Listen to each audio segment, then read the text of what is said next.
Welcome back to my 150,000 plus incredible students, and welcome to all of my new friends as well. This is English is Easy. I'm your host, Connor, and today I have prepared 30 stories. Yeah, 30 stories for English listening practice. Here's how it works. We will start off with easy A1 level stories, and slowly we will make them more and more difficult, going all the way to C2 level stories. Listen and pay attention to each story, then pause the video and answer a comprehension question about the story. If you want an even greater challenge, try just listening to this video and not looking at the words. We will begin with 5 A1 level stories. These should be pretty simple and pretty clear.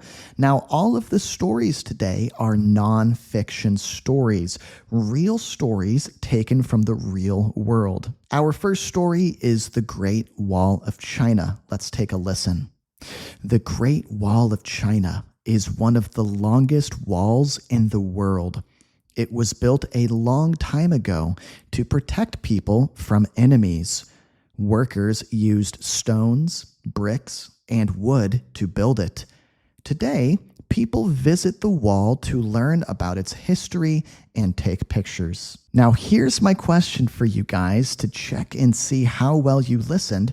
What materials were used to build the Great Wall of China? You can pause the video and think about it. I'm going to show you the answer in 3, 2, 1. The answer is stones, bricks, and wood. Did you get that right? Here's our second A1 level story. Let's take a listen. How bread is made. Bread is made from flour, water, and yeast. First, the ingredients are mixed into dough. Then, the dough is baked in an oven until it becomes soft and warm bread. People all around the world eat bread in different shapes and flavors. My question for you is, what is the dough baked in? What is the dough baked in? In 3, 2, 1, the dough is baked in an oven. Up next, we have the Eiffel Tower. Let's take a listen. The Eiffel Tower is in Paris, France. It was built over 130 years ago for a big event. The tower is made of iron, and it is very tall. Many tourists visit it every year to see the amazing view from the top. My question for you is, where is the Eiffel Tower located? Where is it located? In 3, 2, 1, the answer is, it's located in Paris, France. That's where you can find it. That's the location. Up next, we have, what is the sun? What is the sun? Let's take a listen. The sun is a big, hot ball of gas in the sky. It gives us light and heat every day. Without the sun, plants could not grow and we would not survive. The sun is very far away, but it looks close because it is so bright. Now, my question for you is, why is the sun important? Yeah, why is it so important? In 3, 2, 1, it's important because it gives us light and heat. One final A1 story before we make things more difficult. Who was Albert Einstein? Albert Einstein was a famous scientist. He was born in Germany and loved learning about math and science. He discovered many important ideas like how energy and matter are connected. Today, people still study his work in schools. Here's my question. What subjects did Albert Einstein love? What subjects did he love? In 3, 2, 1, math and science were his favorite subjects. Okay, my friends, we have leveled up to A2. So these stories will have a little bit more detail. Yeah, we've turned up the difficulty just a touch, just a hair. Our first A2 story is how pyramids were built. Let's take a listen. The pyramids in Egypt are very old and made of large stones.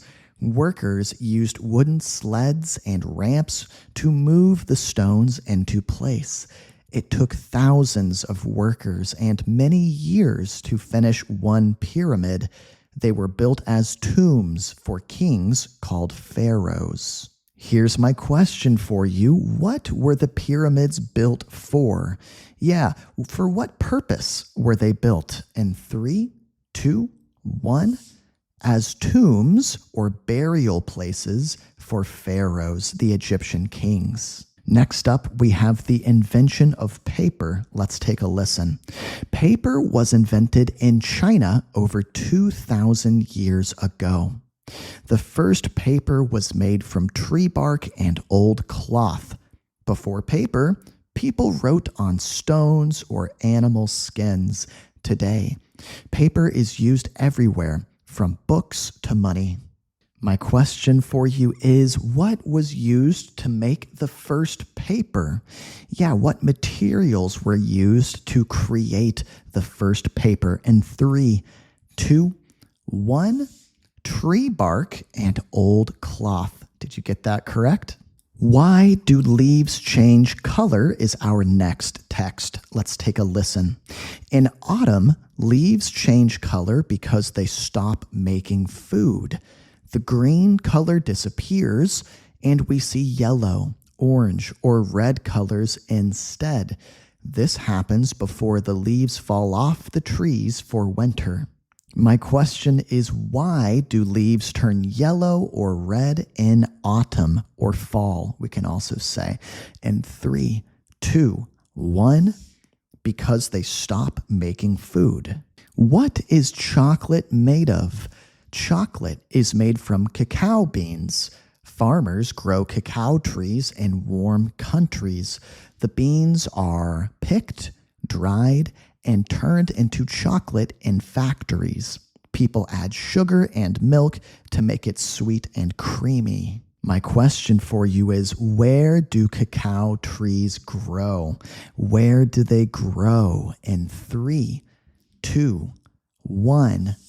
In warm countries. Yeah, they thrive, we could also say, in warm countries. Here is our final A2 level story before we make things harder once again.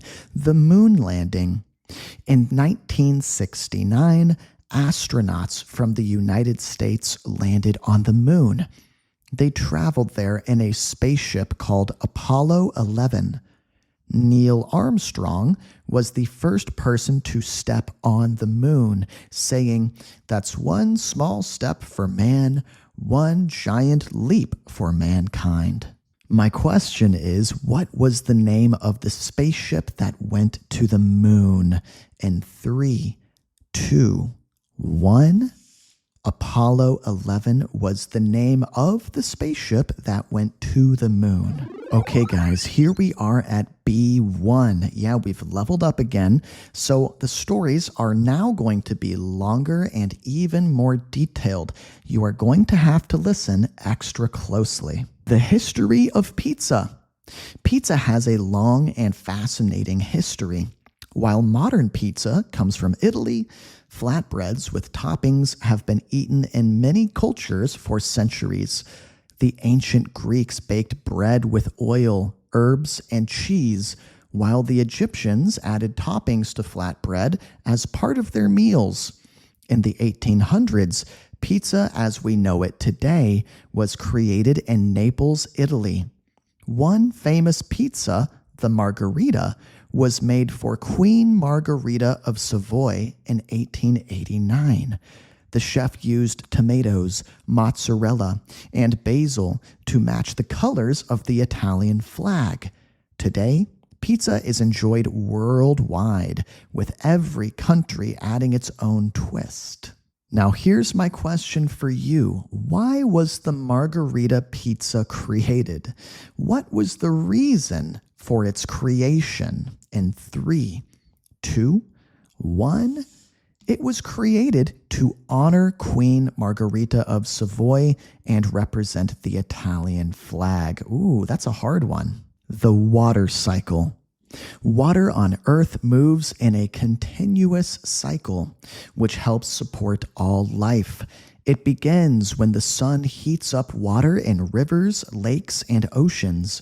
This water evaporates and rises into the sky as vapor. When it cools, it forms clouds through a process called condensation. Eventually, the water falls back to Earth as rain, snow, or hail. This is called precipitation.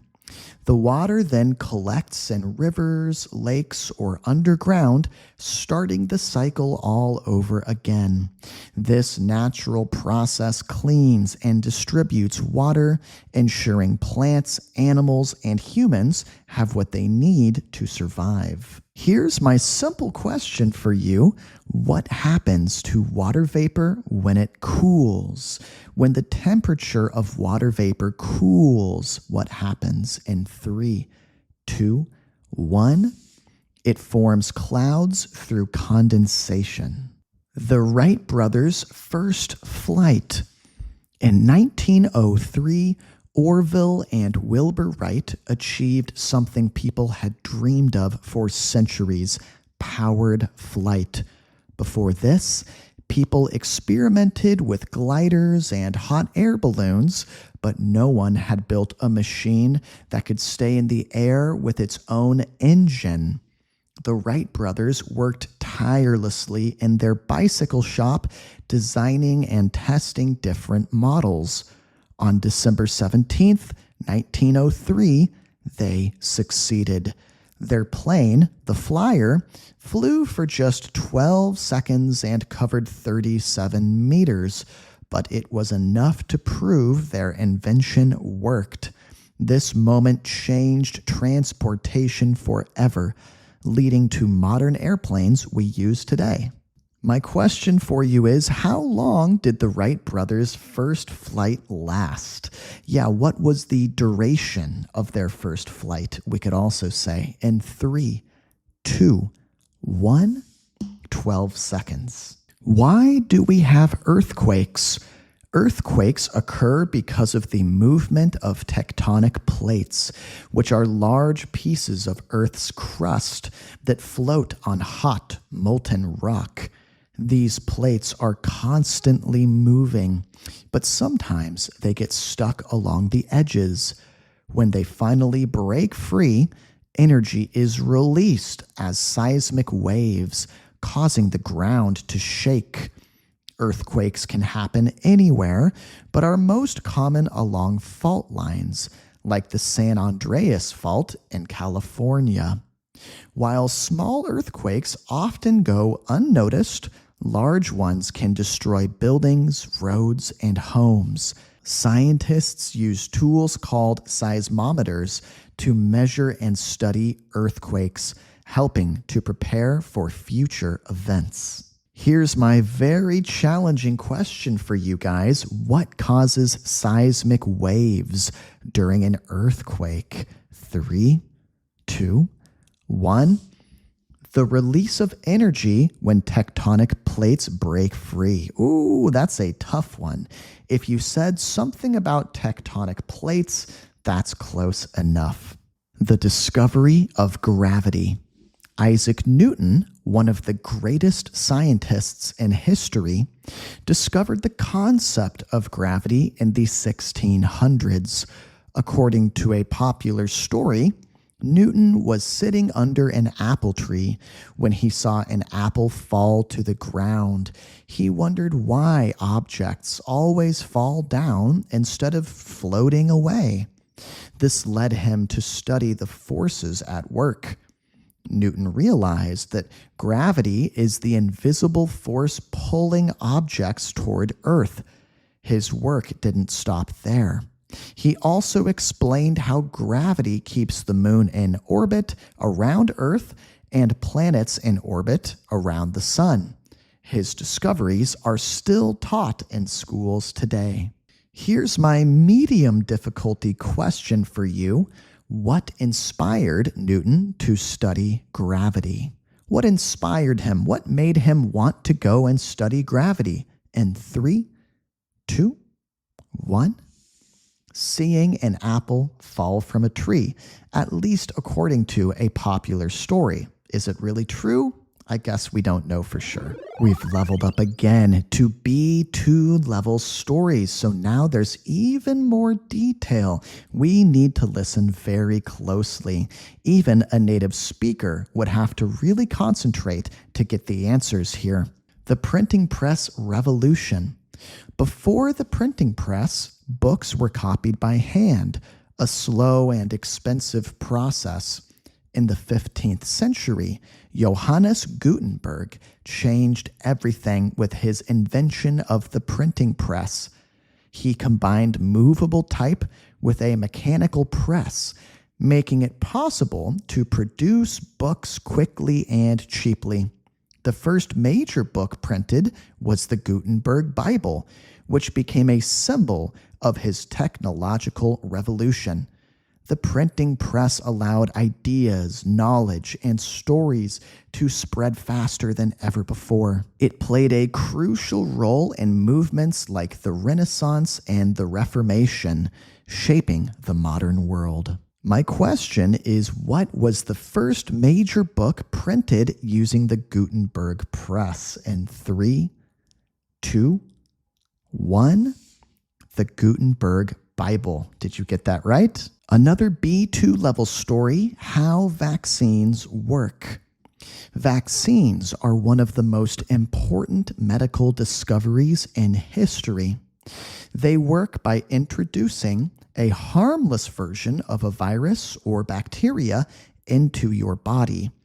This trains your immune system to recognize the real threat if you encounter it later. The first vaccine was created by Edward Jenner in 1796 to fight smallpox. Since then, vaccines have saved millions of lives by preventing diseases like polio, measles, and COVID-19. While some people may feel mild side effects after getting vaccinated, the benefits far outweigh the risks.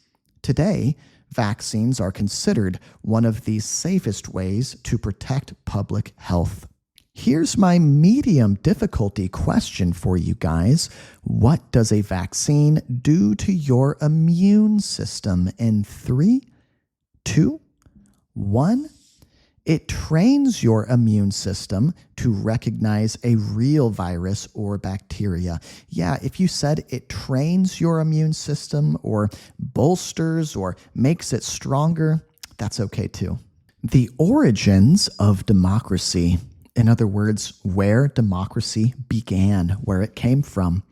Democracy, which means rule by the people, began in ancient Greece over 2,500 years ago.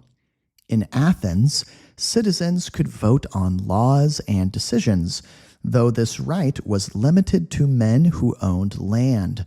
While this early form of democracy wasn't perfect, it laid the foundation for modern systems of government. Over time, other countries adopted the idea. For example, the United States built its democracy in the 18th century, creating a system where representatives are elected to make decisions. Today, democracy is one of the most common forms of government, but its roots remain firmly in ancient Greece. My question for you is, who could vote in ancient Greek democracy? Ooh, this one really tests how closely you were paying attention. Who could vote in ancient Greek democracy? 3, 2, 1.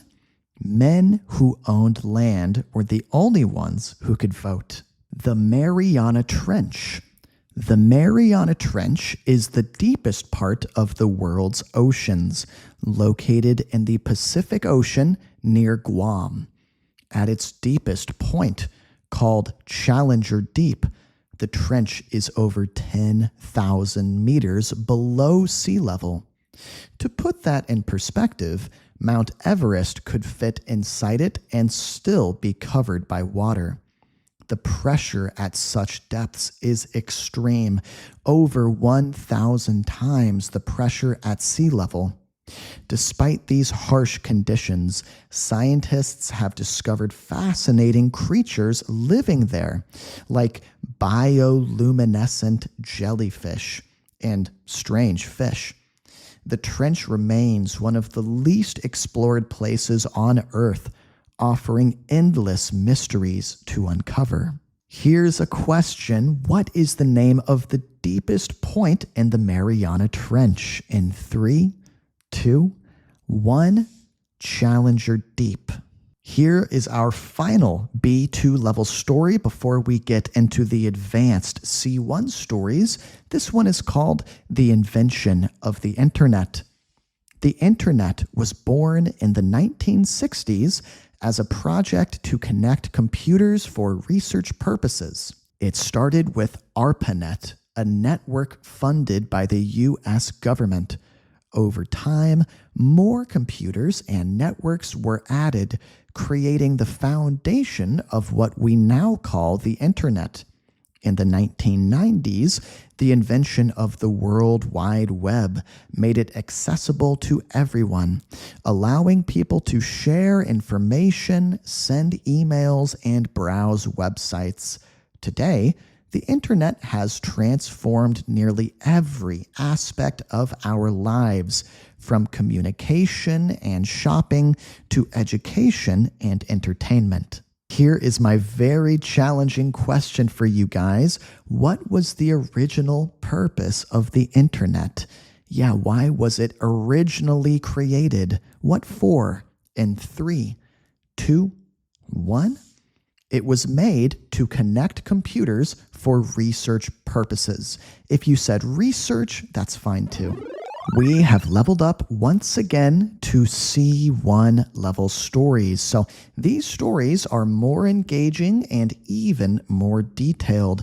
You are going to have to really focus to answer these questions. Are you ready to really push your English listening skills? Let's go. The Rosetta Stone's role in deciphering hieroglyphs.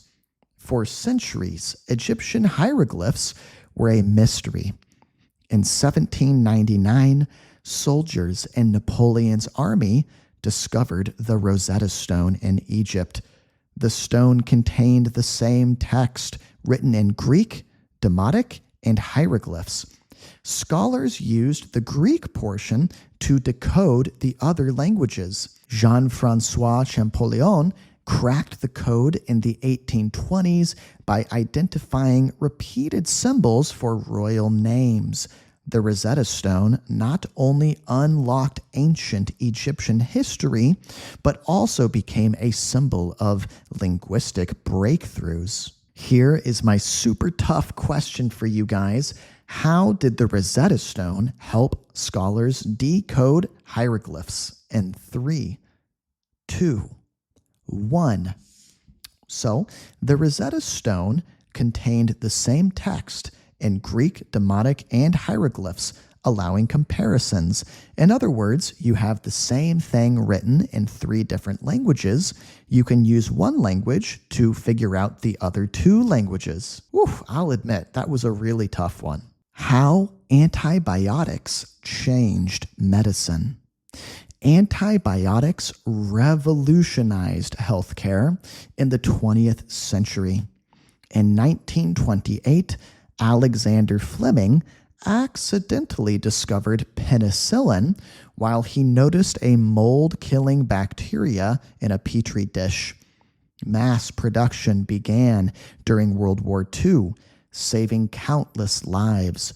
Before antibiotics, bacterial infections like pneumonia and tuberculosis were often fatal. Today, overuse of antibiotics has led to resistant bacteria, creating a new challenge for medicine. Despite this, antibiotics remain one of the greatest achievements in medical history. Here is a very tough question for you guys. What challenge has arisen due to the overuse of antibiotics? In other words, people are using them too much, right? So this has created a new problem. What problem has it created in 3, 2, 1? The development of antibiotic-resistant bacteria. In other words, we have bacteria that is getting more and more resistant to antibiotics, getting better at fighting it. If you said anything about that, anything close to that, then you got this correct. The fall of the Berlin Wall. On November 9th, 1989, the Berlin Wall, a symbol of Cold War division, was brought down. Built in 1961, the wall separated East and West Berlin, preventing East Germans from fleeing to the democratic West. For decades, it divided families and symbolized oppression. Political changes in the Soviet Union and growing protests in East Germany led to the wall's fall. Crowds gathered to celebrate as border guards opened the gates. The event marked a turning point in history, leading to German reunification and the end of the Cold War. Here's a question. What did the fall of the Berlin Wall symbolize? What did it represent when the wall finally came down? Yeah, what did it mean? In 3, 2, 1. The end of division and oppression during the Cold War. Basically, the end of a very dark period of time. The mystery of dark matter. Dark matter makes up about 27% of the universe, yet we can't see or touch it. Scientists discovered its existence by observing galaxies. The way galaxies rotate suggests there's more mass than we can detect with telescopes. Dark matter doesn't emit light or energy, making it invisible. Researchers use advanced technology to study its effects, but its true nature remains one of science's greatest puzzles. Here's a very challenging question. How do scientists know that dark matter exists? How do they know? In 3, 2, 1. They know by observing or watching galaxy rotations, which indicate more mass than visible matter accounts for. Ooh. If you said by watching how the galaxy rotates, how the galaxy turns, how it spins, these are all fine. These are all fine answers as well. This was a really tricky one. Here is our final C1 level story, the origins of modern banking. Let's listen.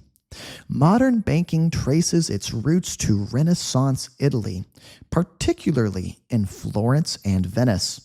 Merchant families, like the Medicis, created banking systems to handle international trade and loans. They introduced double-entry bookkeeping, which revolutionized financial record-keeping. Banks evolved from storing valuables to offering loans and credit. This laid the foundation for the global financial systems we use today. While banking has expanded significantly, its core principles remain rooted in these early innovations. Here is a super challenging question. What innovation did Renaissance bankers introduce in 3, 2, 1? Double entry bookkeeping. Okay, guys, here we are at the C2 level stories. These are the final bosses of today's video. We are really going to push our listening skills to the limit. Are you ready? Once again, if these are too challenging or too difficult for you, please do not feel discouraged. Don't feel bad. Answering these questions would be challenging for native speakers as well. However, I must say that if you are able to understand these stories, then you are definitely fluent in English. The development of quantum mechanics. Quantum mechanics, a fundamental branch of physics, emerged in the early 20th century to explain phenomena that classical physics couldn't. Scientists like Max Planck, Albert Einstein, and Niels Bohr introduced revolutionary ideas about how particles behave on an atomic level. For example, light behaves as both a particle and a wave, a concept known as wave-particle duality. The Heisenberg uncertainty principle revealed that we cannot simultaneously know a particle's exact position and momentum. Quantum mechanics not only redefined science, but also paved the way for modern technologies like semiconductors and quantum computing. My insanely difficult question for you guys is, what does the Heisenberg uncertainty principle state? Yeah, what is this principle talking about in 3, 2, 1?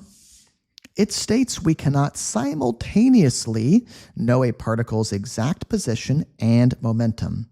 Put simply, you can't know where a particle is, and you can't know how fast it's going at the same time. Simultaneously, you can't know both of these things at once. The Industrial Revolution's impact on society. The Industrial Revolution, beginning in the late 18th century, transformed economies and societies. Innovations like the steam engine, mechanized looms, and iron production fueled mass manufacturing.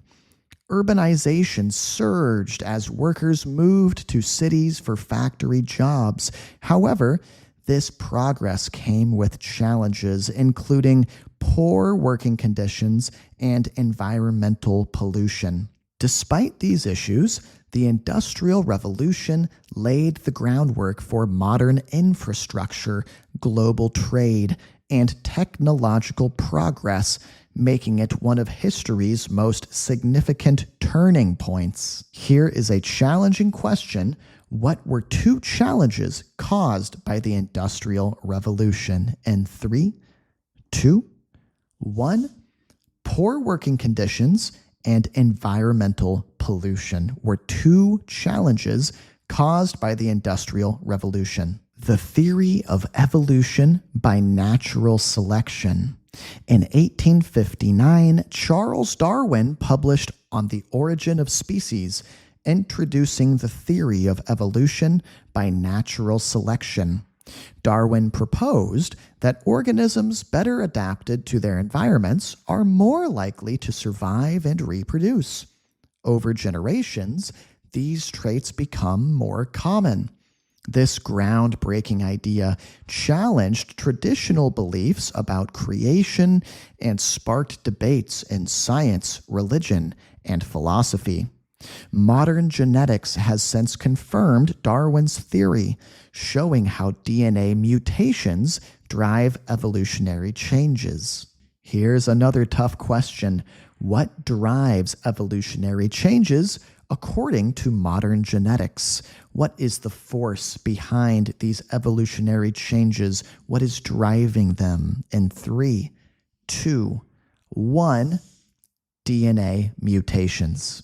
We have 2 more C2 level stories. Push, we're almost there. The Manhattan Project and the Atomic Age. Let's take a look. During World War II, the Manhattan Project developed the first nuclear weapons.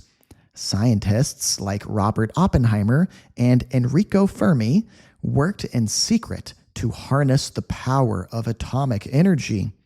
In 1945, the U.S. dropped atomic bombs on Hiroshima and Nagasaki, ending the war, but ushering in the atomic age. The project raised ethical questions about the use of such devastating technology and spurred decades of nuclear arms development during the Cold War. Here's my question for you. What ethical questions did the Manhattan Project raise? You guys know ethical, right? The difference between right and wrong. It's all about morality. So what moral questions did this project raise? Did it get people talking about? In 3, 2, 1, questions about the morality of using nuclear weapons. Put simply, is it right to use nuclear bombs, or is it evil? If you said something like that, then you got this correct, no problem. And here is our final story for today, a C2 level story, the global impact of the internet. Let's take a look. The internet has fundamentally changed the way we live, work, and communicate. Initially developed in the 1960s for military research, it became a public resource in the 1990s with the invention of the World Wide Web by Tim Berners-Lee. The internet enables instant communication, global commerce, and access to infinite information. However, it also presents challenges like misinformation, privacy concerns, and digital divides between regions. As it continues to evolve, the internet remains a powerful tool shaping our future. Here is my final question for you guys. What are 2 challenges associated with the internet today? Yeah, what are 2 challenges the internet brings into our lives today?